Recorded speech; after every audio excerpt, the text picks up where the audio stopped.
Welcome to Two Guys, Two Questions, a chaotic, unscripted podcast. Yeah, surprise questions with no prep.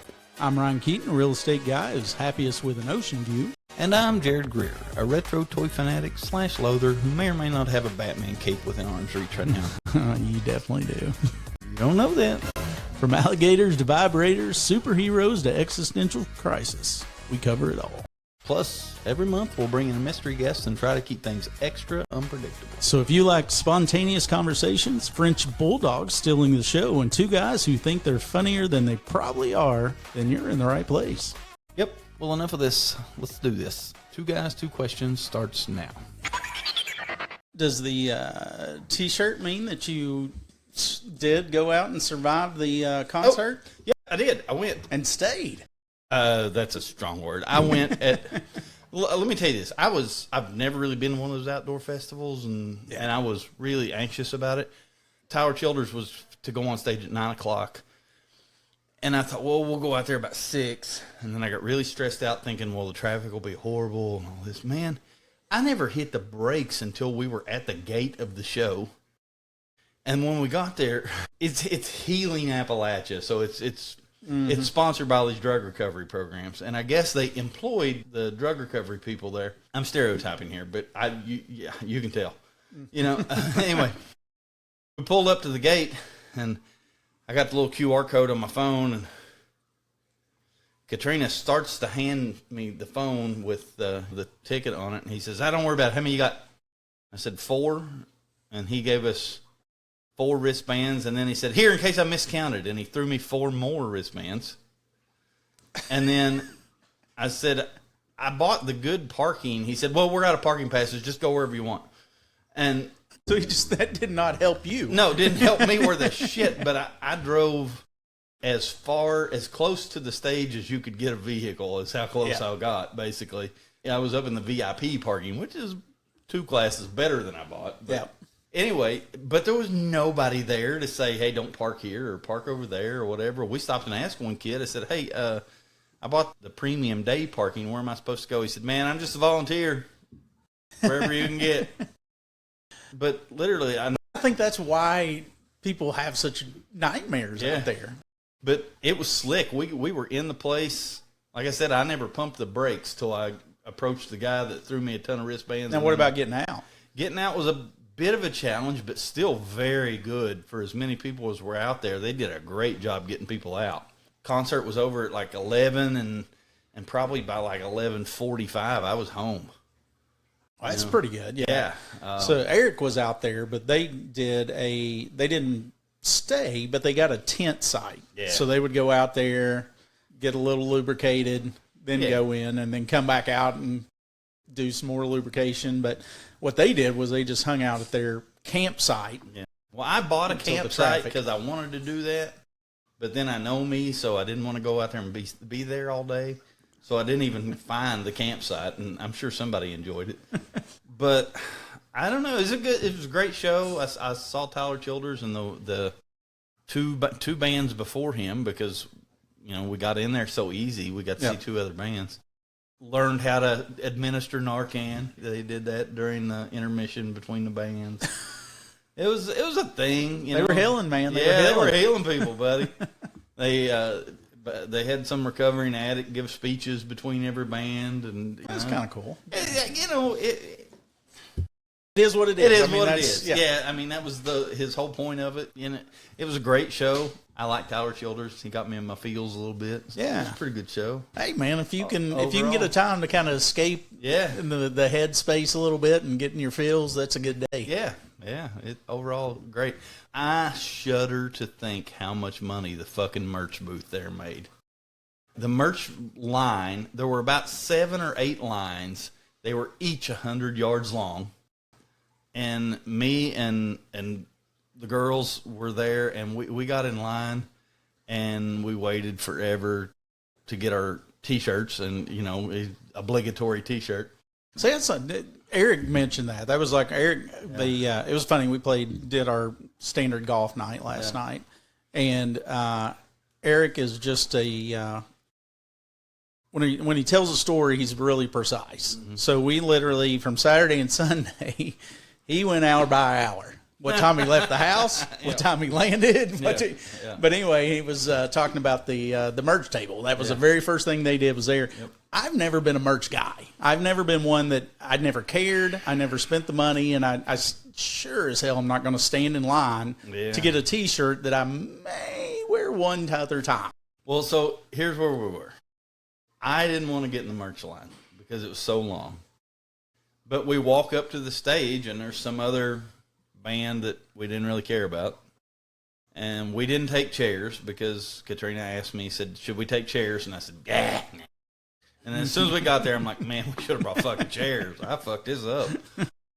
And so anyway, Katrina says, okay, well, if I'm going to stand here, I might as well go stand in the merch booth line.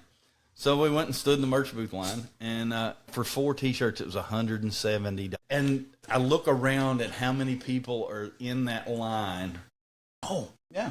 I can't even process how much money they made in merch alone.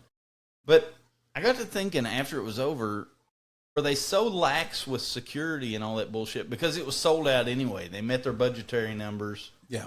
So at that point, it didn't make a fuck, you know? Yeah. It's not like they were still out there trying to sell 3 extra tickets. Anything more was just piling on. Just piling on, just gravy. Anyway, the thing that caught me off guard is Tyler introduced his whole band. I didn't realize how many of them were from Ashland. Right here in town. Yeah. Huh? Like, I think 4 of them live in Ashland, Kentucky. And he said, one of the things he said that kind of struck me was, he said, it's a great day today because I woke up in my own bed. And lots of these guys did too. Yeah, I'd say he doesn't get that luxury off. I guess he still has a home somewhere, I don't know, down Prestonsburg or somewhere. I don't know where, but somewhere down around there. But anyway, it was a great show. Had a good time. Would probably do it again. I didn't run into a single sumbitch I went to school with or like. None were up there, huh? Nobody. I'm not big on bumping into somebody and reminiscing. Yeah. And, hey, how you doing? Haven't seen you in a while. I'm not big on that bullshit. I don't know what that says about us, but I am very the same thing. It's like I almost shudder whenever I see somebody I haven't seen for 5 years, 10 years. I'm like, fuck, I got to explain all this shit. And also, they have an outdated opinion of who you are. Well, yeah. You're whoever you were 20 years ago or whatever. And I hope I'm not that person, you know? Yeah. But I don't know. I just, I don't love running into people, and luckily I didn't have to. So it worked out great. Worked out good. Yep. Did you do anything fun? Oh, and I got the fucking T-shirt, man. Yeah. Yeah. Now, I tell you what, one thing I did see that was kind of wild that I wanted to get your thought on was I saw where they now have developed these new contact lenses that allow you to see in the dark. They're like an infrared contact lens. I don't trust it. Nope. I ain't putting shit in my eyes. You know, I've seen all those. So you do, but you do like the reading glasses or something, right? Yeah. I got the old cheaters here. You know. But I'm still fighting it like hell. Probably need them, but actually, now that I put these on, I can actually see the fucking screen here. It works out pretty good. Are we recording or streaming? No, we are recording. Yeah. Okay, we're doing good. We're doing what we're supposed to. So, wait a minute. I can't even wrap my head around how that would work. So they're night vision contact lenses? Essentially, that's the impression I got. They were basically what they said were infrared contact lenses that would allow you to see at night, see in the dark. So they have to be powered somehow. They have to be amplifying the available light. In this day and time, I would say there's probably some way to make that happen without. Fuck. But hell, they could probably make batteries. I mean, there's probably some nanotechnology that would allow that. Speaking of fucking nanotechnology, this is not nanotechnology, but this is a hell of a segue. This is nano bullshit. I went out in the woods the other day. Kicking around looking for snakes and bottles and shit, just whatever you find in the woods. And I come home, and the next night my foot's itching. I'm like, what the fuck is this? So I thought, well, hell, I've got into poison ivy or something.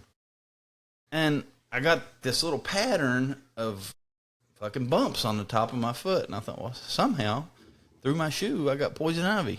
But it's not really poison ivy. I've had poison ivy a whole bunch of times. So I'm talking to my buddy, and he says, "Oh, that's turkey mites."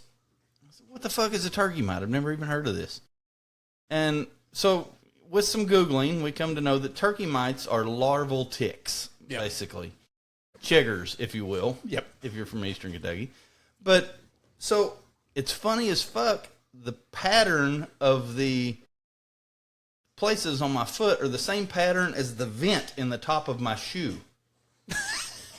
So those little bastards went through the vents in the top of my shoe, nanoed their way through the fucking vent, and bit me in the damn foot. And there's a shitload, and then I don't know if this is true or not, but I read it on the internet, and it fucking helped. I put clear fingernail polish on them. And it worked? They quit itching. I won't that's say all it matters, right? Yeah. I won't say it worked. It burned like hell when I first did it. Yeah, probably because you had been itching it. Yeah. I had been scratching the shit out of it. Yeah. But it worked. It quit itching, but the bumps are still there. And somebody told me it takes them a long ass time to go away. Once them things bite you, I get them a lot of times, and it's interesting that you said that because I've never thought about, because it's always, mine are always around the ankles a little bit, and then on the top of the foot, and just the weirdest spots is like, okay, I've had on shoes, I've had on socks, but I had never thought about either top of the vent or the only part they can get to is maybe about an inch or so below because of, the pressure of the shoe. And that's because I get those if I'm outside, if I can avoid the ticks, cool, but I'm definitely getting the freaking mites. Yeah. I don't know. I hate that. Those bugs, especially bugs I can't really see because I'm blind, freak me the fuck out, dude. I don't, That's interesting. I got, I have 300 fucking snakes in this house. Just drove to Fort Wayne, Indiana with a whole truckload of snakes. And bugs freak me out. But that mite, bitch. Yeah, mites, because mites are evil. They're just little, they serve no purpose other than to piss you off. Like just to hurt. They don't benefit anything to the food chain, I don't think. Something probably eats them. Something eats them. I mean, they got to have some purpose. Maybe chiggers eat mites and lizards eat chiggers. I don't know, something. Snakes eat lizards. Google it, people. Yeah, Google it. That circle line. Anyway, fun fact, I hate them some bitches. That's the line. That's the bottom line. That is the bottom line. So, anyway, sorry I hijacked your nanotechnology. No, it's interesting to me as much as you are in the woods. Yeah, you've not experienced that. No, before. I've not. I don't know. Maybe I'm just sweeter as I get older or something. Maybe they just either that or when I was young.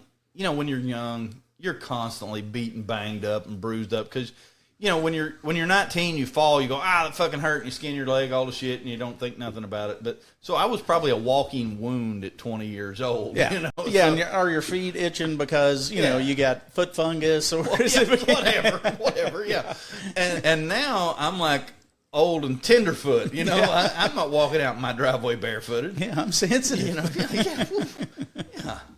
I got plantar fasciitis. Fuck. It's funny you say that today because I went to put on a pair of socks and my feet, the bottom of my feet, were like a little dirty. And I'm like, how the fuck did that? I was like, I've not been walking outside. How are my feet dirty? You start yelling at Dixie, is this fucking floor dirty? What the hell? Yeah. Walking around my house, you probably, if you walk around my house barefooted, you probably have furry feet. Little black Frenchy hair all over the fucking place. Probably stick to your feet. I'm not sure. That's probably a symptom of something else. Having furry feet. Yeah. Like Harry Palm, maybe.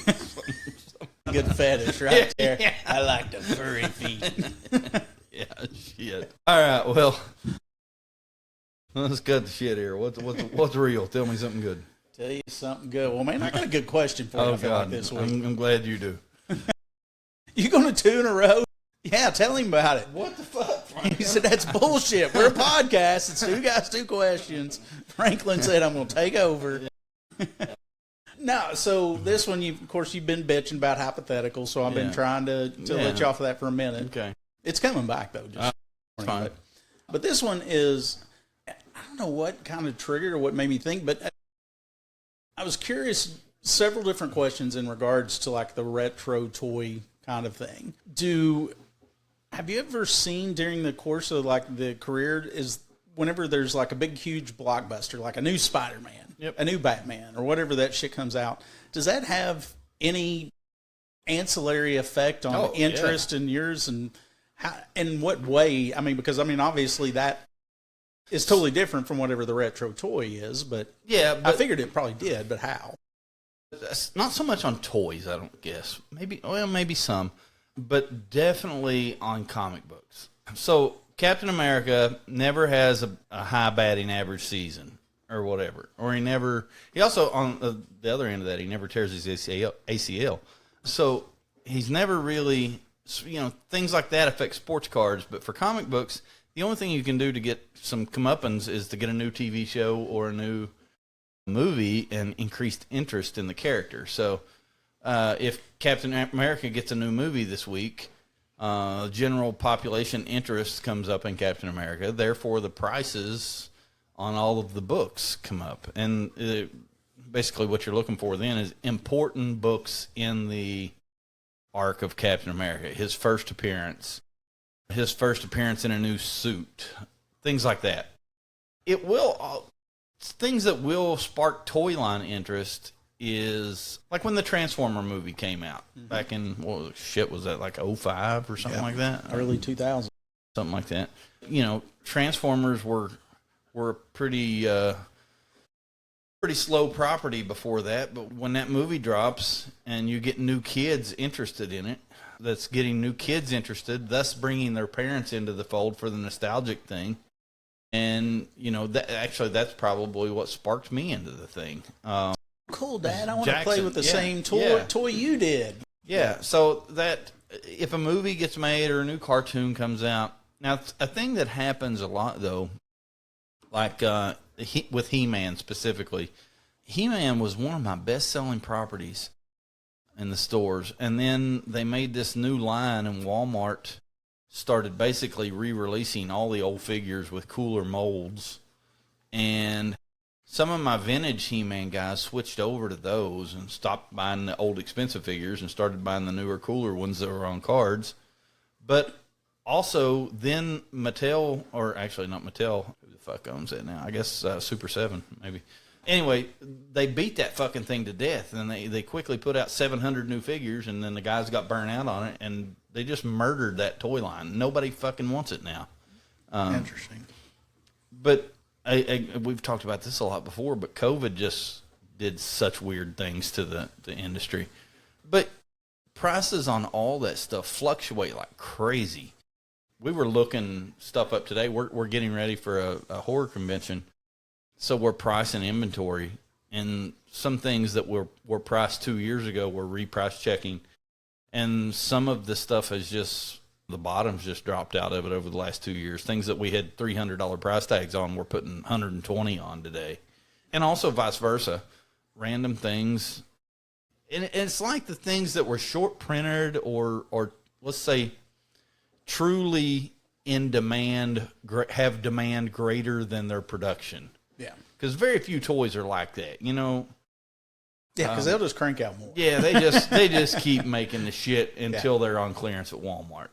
But things that were truly limited in production, those things continue to go up. But some random ass Freddie Mercury figure that they made 70,000 of. Anyway, things that are truly rare seem to keep going up. But things that were have huge supply and only perceived demand kind of went to shit after COVID. Yeah. Lots of people were collecting a lot of shit during COVID. And now they have better things to do with their time. So one of the questions I also had was, what makes it retro? But no, the question is like, at what point is something considered retro? 30 years. So I believe that nostalgia travels in 30-year circles. When I started, which was, 2015, or actually 2013. Anyway, stuff from the early 80s was really hot. Now it's more stuff from the late 90s, really. Mid to late 90s that's pretty hot. And I attribute that a lot to, so your nostalgia points are it's exactly. Nostalgia points are when you're 5 to 10 years old, or that's when you're really playing with toys then when and you're shit. 35 to 50, yep. Now you got money to actually buy that shit. Yep. So ding, ding, ding. That's it. And when I opened my store, what I wanted was to have shit. I opened originally in a mall. I wanted to have shit in the window, and I wanted people to walk by and go, holy fuck, I haven't seen that thing since Christmas of 1985. I got to have it. Yep. Because I feel like once you have connected with a memory with somebody, you already got their money. Yeah. So that was always the premise of the store. And it works sometimes and it doesn't. Now that I'm not in the mall, I don't get very many impulse customers, but we get, it's funny. When a guy comes in and buys, inevitably a guy will come in and say, hey, I'm collecting some of my toys from the past. I'd like to get a Cobra Commander from 1982, 1983. Say, oh, okay, cool. I got that. You know that you just developed a customer for a long time because that shit's like Doritos or whatever. They don't get one. They get Cobra Commander, and then they need Duke, and then they need Scarlet, and then they need a fucking Cobra Officer, and then they need... And then you got to have a vehicle to take it in. And the G.I. Joe line is deep. Man, they made so many fucking G.I. Joe toys. He-Man only ran 6 years, 80, 81 to 87-ish. G.I. Joe fucking ran forever. So... depending on what somebody buys when we first see them, we know if we're developing a long-term customer or not. Now, lots of those guys, once they get deep enough in G.I. Joe, they'll find eBay, and they'll figure out that they can get anything they want sitting at home in their underwear without leaving the house. Some of them will leave me for that situation, but some of them still want to come in and talk shit with the guys in the store. The guys that run my Ashland store are pretty good at making conversation and being general toy nerds. There's some sense of community around that, I think. But so what do you see coming as the next retro, I guess? The thing I'm starting to spend some money on right now, and just stick on a shelf, are cassette tapes and CDs and VHSs. They're all starting to heat up. But do you think they're going to have a renaissance like you're quite the same way that because records, I feel like records are back. Records are back, but records are art. Yes, records aren't music. 16-year-old girls buy records to hang on the wall.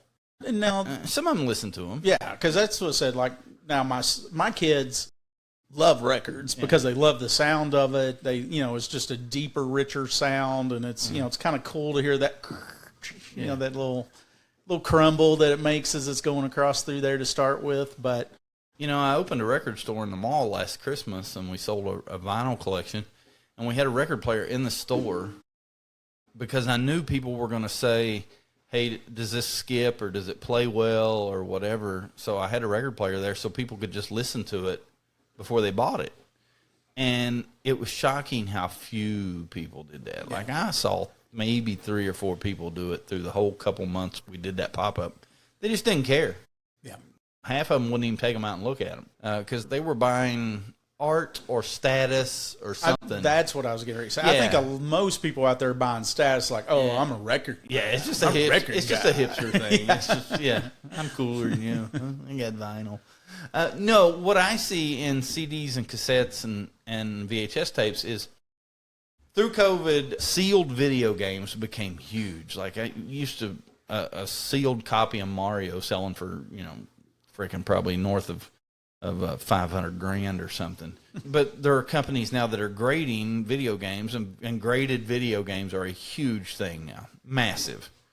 Well, now they're starting to grade cassettes and CDs and VHS tapes. Really? And I think once you start down the road of mine is better than yours, or mine's a 95 and yours is only an 80, then it's a matter of time before the primo shit becomes worth serious money. Because how many people have a copy of Top Gun on VHS that's sealed and in beautiful condition?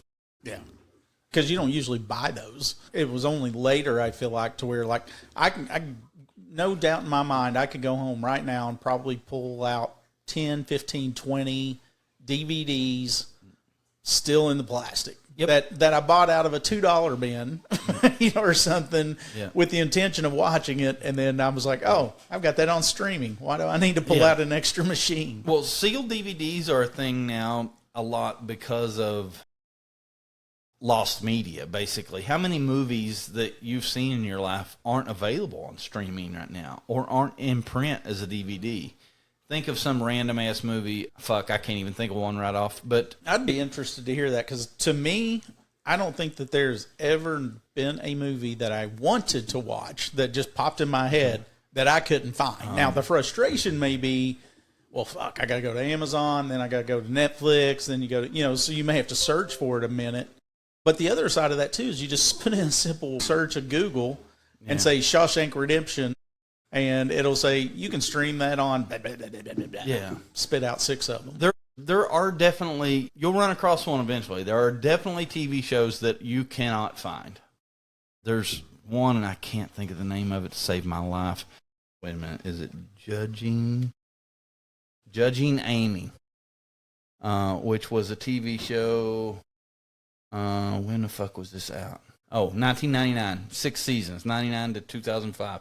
And they didn't do DVD, so it was. I don't believe that TV show is available on any streaming service anywhere. So if you have a sealed copy, a sealed box set of that on DVD, it will be worth crazy money. I don't even think it's in print as a DVD right now, though. And that's the other thing, is stuff goes in and out of print. Is Judging Amy currently not available to stream, is what this says. That's interesting. And it's usually because somebody bought the rights to it and just didn't want, for whatever reason, just decided to sit on it. Yeah. But lost media is a real thing. There's probably thousands of old movies or TV shows that you can't find anywhere right now. And if you have them on VHS or DVD, people that are looking for them will pay a real premium for them. Which is just, to me, is absolutely incredible that you have a show that ran for 6 seasons. So it was obviously, hell, at 6 seasons, now you're getting into the ability to, what's the term? I just left my head. Syndicate. So that's just amazing to me, because, hell, you can pull up and watch some old, I can watch Mickey Mouse, the very first Mickey Mouse cartoon. If I want to go find it, Steamboat Willie, I can find it, but you can't find that's wild. I didn't know if part of that had to do with the timing of when it went out, or whenever it came out, and because wouldn't that have been somewhat? Because, well, no, at that time frame, DVDs would have been huge. Here is a Grey's Anatomy complete season box set, $840 on eBay. That's a sold listing. Grey's Anatomy is always a big one. Trailer Park Boys season 12 DVD sealed, $700. Prisoner, the complete series on VHS, $481. Sold? These are all solds. Trailer Park Boys. Yeah. And it's just, here's a, let's see. Here's a graded Star Wars Episode 3 Revenge of the Sith DVD movie sealed, and it's graded a 9.8 out of 10. Sold for $499 plus $12 shipping. So that is some Star Wars collector wanting to say, I've got the best. I've got the sealed copy. I've got the sealed, graded copy. Mine's better than yours. And which, who knows? He may have a shit copy, because if you actually unsealed it and played it and it's fucked up. Yeah, but nobody cares about it. It becomes fucking what's his name? Schrodinger, the guy with the fucking box. Schrodinger. No, what the fuck's? Oh, goddamn. Getting all kinds of education on this podcast episode. Why don't I know the fucking... I know this as well as I know the fucking... Schrodinger's box. Okay, so basically, you put a cat in a box. You can't see the cat. Is the cat alive or dead, or is the cat even in the fucking box? Right, yeah. If a tree falls in the woods, nobody's around to hear it. Yeah. Doesn't make a sound. Yeah. That's kind of exactly the thing. There might not even be a DVD in that fucking graded box. But it's sealed. It's sealed. It's in there. There's a G.I. Joe toy, and for fuck's sake, why can't I say the name of it right now? Anyway, it's it's white plastic and it's really bad to yellow. And every time you get one in a sealed box, somebody will say, "Think it's yellowed in there?" So to think the way that the fucking world is, there's got to be fucking technology out there and easy enough shit to be able to seal this shit up. How are they knowing that? I mean, that's what the grading companies are, in theory, good at. Is they're good at telling, is it resealed or is it still sealed from the factory? I mean, somebody has faked a Rembrandt thing. Sure as fuck, fake plastic all being this sealed shit. up. The whole collectibles market, and I'm saying the art market, the collectible toy market, the comic book art market, the sports card market, all of it is built on the faith that people put in the grading companies or in whoever they're buying shit off of. Because, yeah, you're right. Some fucking kid on the street painting a Rembrandt and, oh, that's fucking cool. Yeah. Is it a Rembrandt? Who gives a fuck? Do you like it? I like Hang it on the wall. Yeah. It is what it is. I don't know. Can't believe you never heard of the fucking cat. Cat. Schrodinger's. Yeah, that's his name. Schrodinger's cat. Yeah, I'm getting all kinds of learning. Yeah. Teaching wait a minute. Here's the whole thing. A cat is placed in a sealed box with a device containing a radioactive atom, a Geiger counter, and a flask of poison. If the atom decays, the Geiger counter triggers the release of the poison, killing the cat. According to the quantum theory, until the box is open, the system is observed. The cat exists in a superposition, meaning it is both live and dead simultaneously. The act of opening the box and observing the cat forces it into a single definite state, either dead or alive. So you don't know, if you don't open the fucking box, you don't know if it's dead or alive. God, there is so much psychological warfare that goes along with that. Yeah. Is this a Dr. Pepper or is it water if it's sealed? You don't know. Yeah, you just read the fucking label. God. Must be a live cat. It's just fucked up. I'm going to have an existential crisis just thinking about that all night. That applies to everything in the world. Speaking of applying to everything, have I ever talked to you about the Cheerio Flux theory? I don't remember it, so I am intrigued. Okay. At Moorhead, did you ever have a professor named Bradley Clow? Dr. Clow, a psychology professor? Yes. Okay, he was a fucking trip for one. Yeah. But anyway, he taught a lot about the Cheerio Flux theory, which is basically if there's 3 Cheerios floating in a bowl of milk, they attract each other. Mm-hmm. It applies to everything in the world. Everything. Yep. If you go out on a golf course, you don't see any golf balls, but you lift up a bush, there's 25 golf balls under there. Yep. Or if you see a field full of cows, all the cows are usually standing together. I talk about this all the time to people, and I notice it all the time for whatever reason. And people look at me like I'm a fucking idiot. But it's real. It's a real thing. Simple law of attraction. Yeah. It is energy and emotion. Yeah. It's what you put out is what you're going to tend to draw and attract more of that. It's, I think we have talked about this in some degree. I mean, like you buy a car, right? You buy a car and you haven't, it's like, oh, I've never seen, I love that. That's awesome. Mm-hmm. As soon as you drive that fucking car for a week, they're everywhere. Absolutely. Everybody's got one. Yeah. All right. Well, I was going nowhere with that. I just wanted to get that off my chest. That was good education. I appreciate it. Yeah. Franklin, shut the fuck up. I'll pet you again. Jesus. So listen, somebody asked me this question like a month ago. And I thought, well, that's a great question for the podcast. But since then, I've not been doing it. I've not been thinking of it because I think it's pretty... I don't know. I think you'll answer this one really quick, and I don't know if it'll make for a good conversation here, but I am curious to see your answer. If you go into your attic, would you rather find 1,000 cockroaches or one human being living up there? The human being. Period. End of story. No other discussion. Hate roaches. Hate cockroaches. That's disgusting. That's too quick. Give me a dead man. What if he's alive and he's living up there? I'll battle through what's next. Okay, we'll figure it out. You'll get the court orders. You'll figure it out. Because here's the thing: if you see 1,000 cockroaches, that means there's 1,000,000. Yeah, 100%. So yeah, I want no part of that. Cockroaches disgust me. Oh, dude, back in the day, when was that? Let's see, that would have been 3. Anyway, I had a pet store in Grayson, and we were right next door to a Little Caesars, and Little Caesars would have a bug spraying company come in there about every 2 weeks and spray the fuck out of them things. And every time they did, it was like the next day we would have 1 million fucking roaches in the store because they'd run them all to our fucking store. We'll just go this route. Yep, we're going over here. Thank you. But it's a nightmare. I wouldn't bring anything home from the store, like as far as a piece of furniture or something like that, because you never know what some bitches would get in. I tell you, I'm going to ruin something for a lot of people out there. Okay. And speaking of the roaches, it's a scarf from early days, but do you remember the fucking little honey smacks?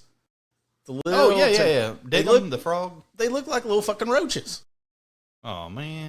And I can remember having a cereal at one point go to pour out, and some roaches had gotten into a box of cereal, and they fucking looked the same.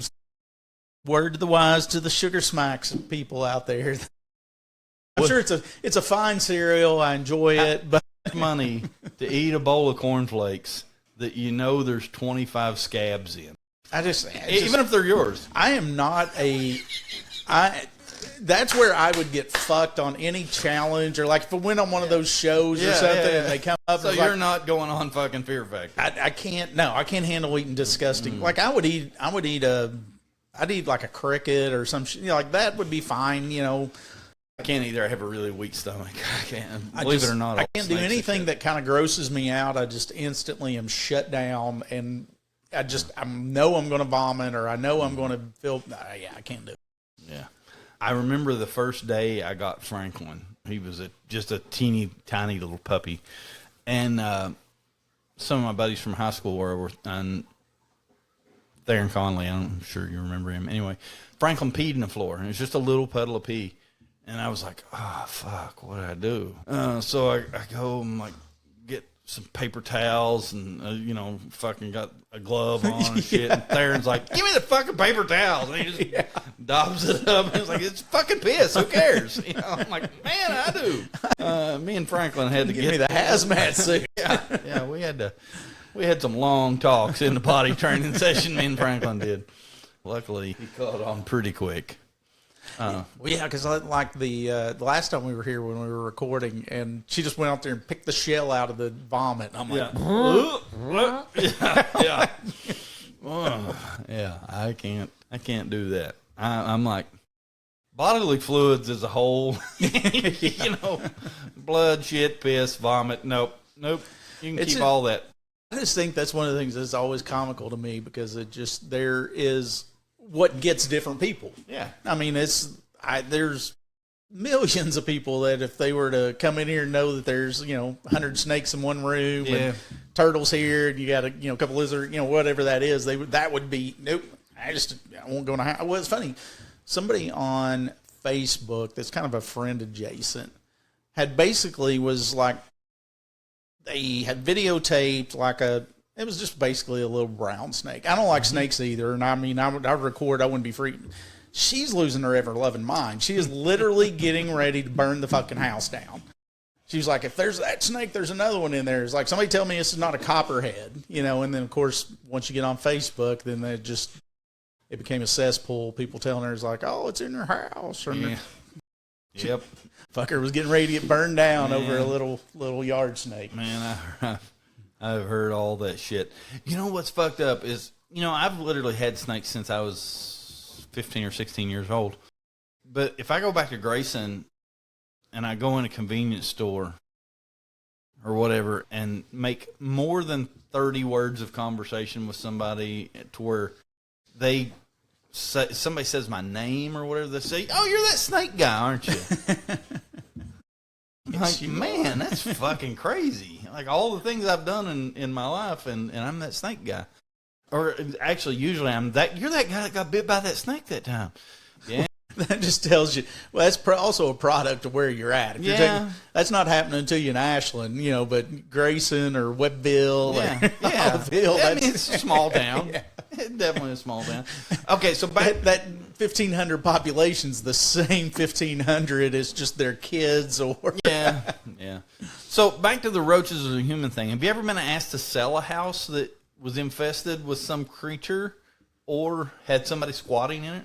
I see one of the most disgusting things that I've ever done is it was whenever I was doing consulting work, still in the real estate, so it wasn't necessarily a nasty house that I was selling, but we had this opportunity to get this investment property. And so I went to take a look at the property to try to get an assessment of what it was. And as I'm getting ready to unlock the door, the guy's like, "Oh, by the way, I'm not going in there. There's a flea infestation." And I'm like, oh, fuck. Well, I had on blue jeans, all that kind of stuff. And I thought, what? How bad can it be? And I get in there and I notice there's like 2 or 3 that get on my pant leg. I'm like, fucking, I'm out. Before I could get out of there, I have to strip down, basically to my boxers, drive home, and this was in Mount Sterling. So I have to drive home from Mount Sterling because my clothes, I had to take them all off because they were just infested with fleas, put them in a, plastic bag and do all that shit. And I was in the house maybe 5 minutes. And I wonder, are there properties that get sold way too fucking cheap because of that? Well, I'll tell you one of the things that'll hurt. Especially bed bugs. Bed bugs are a little bit tougher to tell, because nobody's laying on beds when they're looking at houses. But now, I'll tell you that back. Is bed bugs on the disclosures now? So if this house was completely infested with bed bugs, I wouldn't have to disclose that to a potential buyer. If it was at the time that you were selling, yeah, you'd probably, the disclosures, you'd have to disclose something like that, I would think. But I'll tell you, one of the worst ones that I've had, and basically I ended up turning down the listing, was I went to a house in Moorhead. As soon as I walked in the door, the whole freaking house is full of like garbage bags, and there's all kinds of rat crap. And I'm standing there talking to this lady, and she's telling me what she wants out of the house, and it's worth maybe $40,000. She wants 200, and I'm like, unfortunately, nobody else could live here, even though they're living there. Yeah. And there's like all of a sudden I see this big rat run, and then there's all kinds of shit going on with the trash, and she's just, this is 10 feet away from us, and she's just having to talk like it's just, Sunday afternoon at church. She's just telling me about the house. Oh, this house is so fantastic. And there's this whole wall that is just like a greenish or like a brownish, mustardy kind of color. And I'm like, did you all have a leak or something? She's like, no, that's just, that's an old stain. She goes, we had a... Dead guy exploded upstairs. We had a little bit of a bed bug situation on a couch, and we just cleaned the couch, and I'm like, but it was all around the walls. It was obviously defecation, with some type of disposal from the bugs and stuff. Went in to talk to the guy because he could not walk in his bedroom, and he has 2 tables sitting there, and the tables have nothing but rat turds right beside the bed where he's sleeping. So they've obviously just been up there, and they're just like, and I'm amazed that these people were living in this kind of filth and but they acted as though it was just normal. Like it was just, there was never an apology, never like, hey, we're just kind of in bad health. We can't take it. It was just like, this is what it's supposed to be. Yeah. I don't know, man. I try to always, I guess you never understand the situation that got people so blind to that. Yeah.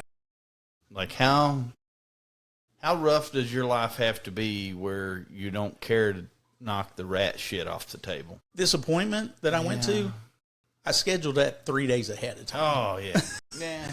So it just showed me that's where they were at with their life at that point. And it'd be one thing if they didn't live there, and so somebody else lived there, and they were just showing you, hey, we got this house, we need to get rid of this. Yeah. And renters lived here and fucked it up or whatever. Yeah. But they're living there. So that's, I don't know. And is that the only one you've ever been asked to sell that you didn't, I'll tell you the other thing. Like how often do you turn down a listing? Most times when I turn down a listing, it has got to do with the fact that we can't get to an agreement on what the value they want is. For it. Yeah. But, I tell you it's worth, $250, and you're like, well, I got to get $400. There's just no sense of me wasting my time. And, I'm not the right person for you on that. I had one of those not too long ago where they wanted me to put it on at $400, and the lady kept talking, and it was, a situation where her mother had passed. So I kind of felt for her, she was going through some stuff. I carried it for like 6 months, and I told her, this is worth $220. We can put it on there and let you see, but we got to start dropping this down. Well, she wouldn't drop it down, ended up going with another agent. Next thing I know, they tried it at $380. Well, I think they finally got under contract at $215, right where I told her it'd be a year and a half ago. Yeah. But yeah, the other ones that is hard to sell, really, really difficult to sell, is a house that somebody smokes in. Yeah. Fuck, I hadn't even thought about that. That is because you can't get it out. It just doesn't get out. Oh, let me tell you this. I bought, on the same note, 75. There's another one of these deals. I bought 75 snakes off a dude the other day, just to get the cages that they came with. And I didn't want to go to his house and tear down the cages and all that. So I asked him, I said, let me pay you extra to deliver them. So he did. And when he pulled in, he got out of the U-Haul truck, smoking a cigarette. And I thought, oh, fuck. And the cages were clean. He cleaned everything. But they still smell like cigarette smoke. I don't know how long it's going to take to get the smell out of them. And then I think, well, the fucking snakes have been breathing that shit. They probably got snake cancer, snake lung cancer or something. I don't know if that's a thing, but I've never heard of that. But we buy toy. We won't buy toy. It's on my. I've got this sheet that we give out in the store, things we buy, and then it also has a column for things we don't buy, and it now says under things we don't buy is anything that smells like cigarette smoke. Because, so I was going to say, especially with like comic books and things like that is a little bit more porous. Yeah. There's no way to get that out of there. Or I guess there's always ways to get shit done. Yeah, but activated carbon will help, but it won't.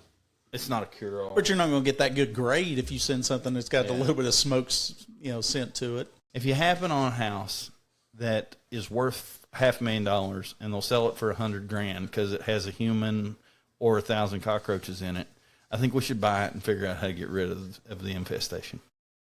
I'll be on the lookout for that. All right. And just like that, another episode of Two Guys, Two Questions is in the books. We laughed, we learned. Well, we mostly just laughed. Yeah, and if you made it this far, congratulations. You now have random knowledge you never asked for. You're welcome. Don't forget to follow, subscribe, and leave a 5-star review. Or don't, but just know if you don't, we're bringing back the squeaky toys. Oh, it's coming back either way. Until next time, same two guys, two questions, and absolutely no idea what we're doing. Perfect.